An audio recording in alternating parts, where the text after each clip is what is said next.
So on October 16, 2010, Eyedea passed away. Can you talk to us about your guys' friendship and how you met?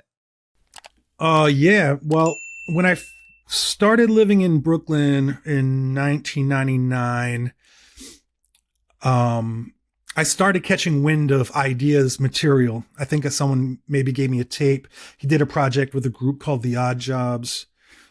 And I noticed his skill level right away. I was like, yo, this, I didn't know he was a kid. He kind of had a lower timbre to his voice. Um, he was clever. He just had great charisma on the mic. And, this also had to be around when I was like becoming familiar with Atmosphere and how we got in touch. Like, and this was, I think it was in 1999. They asked me to hop on a few shows of theirs. And so it was Atmosphere where, Abilities was the DJ and Eyedea was the hype man, but Eyedea and Abilities would also open up. And then I would be the first opener. So we got close on that tour. We stayed in touch. I think we both admired each other's material. We both admired each other's battle styles. We talked, like he had tapes of my battles and I wasn't, too familiar with a lot of what he was doing because he was only like 16 years old, maybe 15 at the time. Wow. Yeah. It's crazy. So he's out kicking ass. He's, like Slug is on the rise, like Atmosphere is on the rise. Eyedea and Abilities are like right there with them. And, we just stayed in touch and sadly, we've only done one song together with me, Eyedea and Slug called Embarrassed. And that's when he was that's after he won the Blaze battle and he used the money to build a recording studio in his mom's basement. Shout out to Kathy. So I was just chilling there and, he had a beat and we recorded it like on the spot pretty much. And nowadays, AI accounts on streaming services are releasing songs that purport to feature me and Eyedea on them. Like that's become a thing. And I don't know how to deal with that. Cause it catches fans' attention. They're like, oh shit, what is this? A new song with Sage and Eyedea. I had to hit up my publishing company and ask what the hell, like, can we do anything about this? Crazy, man. Yeah. This new future is so whack, but, so yeah, we stayed in touch. We eventually fell out of touch after the 2001 tour, Fill in the Blanks. Cause he went off, he lived in St. Paul. I lived in Rhode Island. And he was doing a lot of side projects. He was working with a lot of different people. And I feel like he just didn't feel welcome in the Rhymesayers circle for a while. Cause they didn't want to work on the side projects with him. They just wanted Eyedea and Abilities. They wanted like boom bap albums from Eyedea. And that's not what he was into. He just was like too talented to stay in one lane. He wanted to try a lot of different stuff out, which I respect a lot.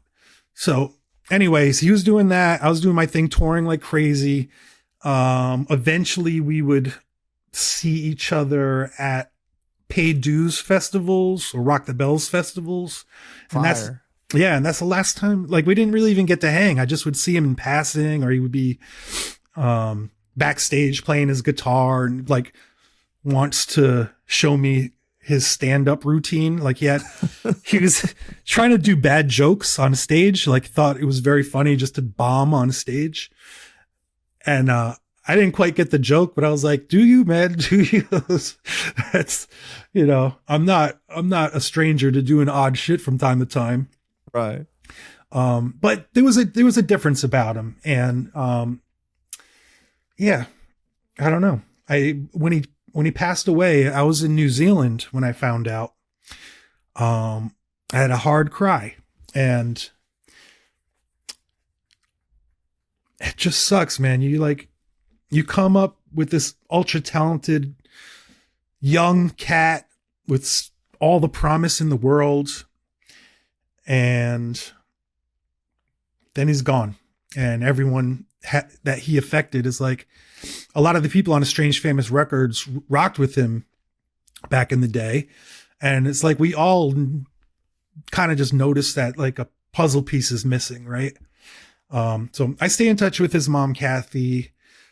I can't listen to Atmosphere's song Flicker without crying. Like that shit gets me every single time. But it was a great loss, and I'm happy to see that after death, I think just way more people have come to recognize how incredible he was. Because when he was living, it was a slow trickle for him.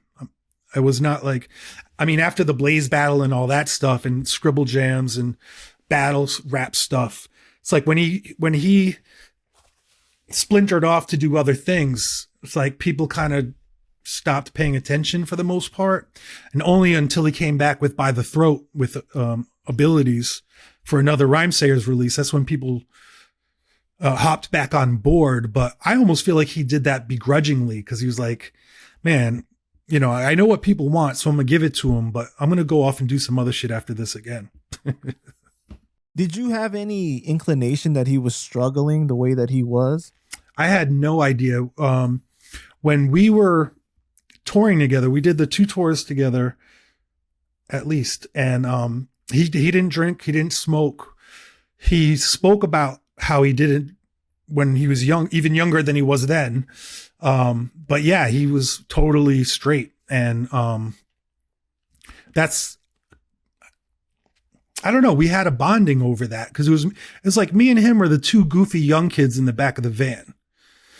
I was, you know, a little older than him, but I was still the youngster of the bunch.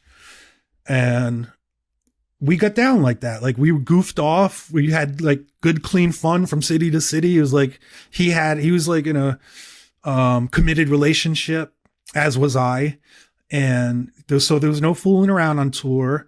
And man, I think I was not part of his day-to-day life after all this happened. But when he had that breakup with the long-term girlfriend, I feel like there was a break in him in some way where things just didn't sit right. And I didn't learn about any drug use until way after.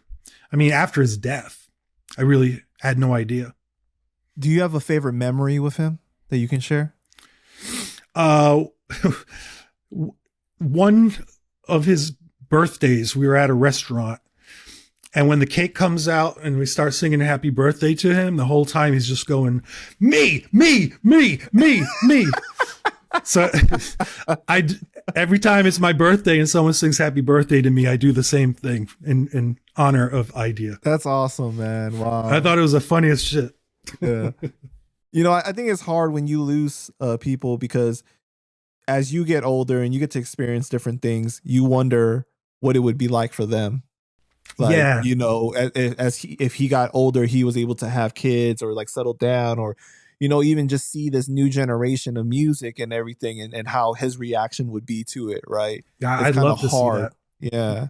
Yeah. I mean, say with everybody we've lost. I mean, I think about that with Alias.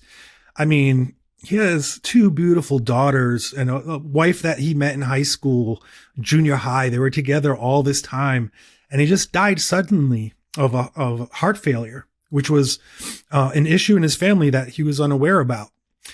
And just, it's like, poof, they're gone. And now it just changes. It changed our landscape as a record label and as a friend group and a peer group. So yeah, I'm raising 2 daughters. I would love to have had him in the mix and even be able to ask him questions, share things with him that I know he would get a big kick out of. It really sucks, man, but such is life, I guess. You know, like we never know who's going to go next. So we try to do our best to cherish each moment and each person when we can. Yet, you got to be fair to yourself too, because like you can't live every single day like it's literally your last, or the last time you see a person like it's literally the last time you're going to see him. You got to be fair to yourself because that would be annoying, I think, for a lot of people. Yeah, man. Well, rest in peace to Eyedea and Alias, man. Yeah, and many others. Right. That count is getting high these days. For sure.